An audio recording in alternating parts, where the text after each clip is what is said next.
ready for another poet? Okay, I got another question for you. Who's ready for Kyle Cheesewright? Kyle Cheesewright.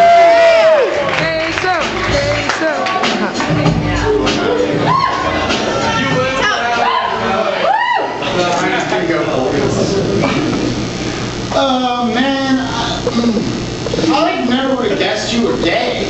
Well, that's funny because you look like a faggot to me. It's an exchange that I have never had. Because for a long time when you told me that you never would have guessed that I was gay, I took pride in my ability to pass. Cemented in success my decision that night, August 20th, year 2000, when I told myself I would never be gay. And still today, sometimes, I get a little shiver. Because back in high school, I got asked every day if I was, and it wasn't a list or a flip of the wrist, but an all-encompassing love for everything Backstreet.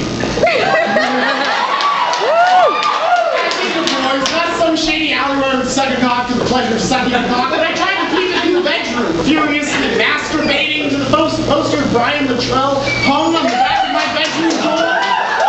Yeah, that's right, the Christian man. I guess I've always been into self-loathing. Clothing hangs on the back of my doors. I pack my faggotry to be boxes, to be left appropriately in the closet. And it's a shame. It's a shame, you know, that I'm too embarrassed by my sexual identity to just live. But now I'm like totally crushing on Jessica. She lives on the 8th floor.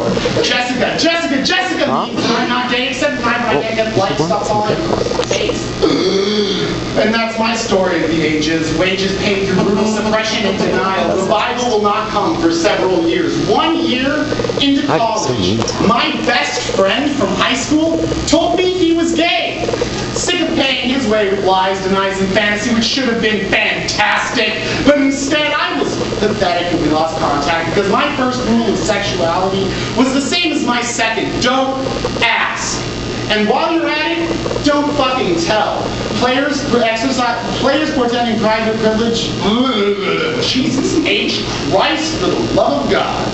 Players exercising privilege performance of have, not, have whiteness, have money, have heterosexuality. You don't have to work very hard when the chips get thrown in your direction and you control the size of the pot.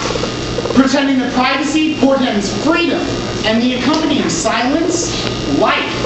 So you can take your 6'3" Lawrence v. Texas and shove it up your ass. A suggestion? Kindly legalized by the same. Because now I know that privacy protects the bedroom. Like it did that night, August 20th, year 2000, when I told myself I would never be gay. That was a private issue, protected by my bedroom. So don't tell me to be objective, Kyle. Like I can objectify my subjectivity. Like I was objective those nights I carved bones into my flesh with a razor. Like I'm proud pretending in my private privilege to choose the audience for my sexual orientation. So next time some Hank walks up to me and says, "Hey man, I never would have guessed you were gay," I'll just look at him and say, "Well, that's fucking funny because you look like a faggot to me."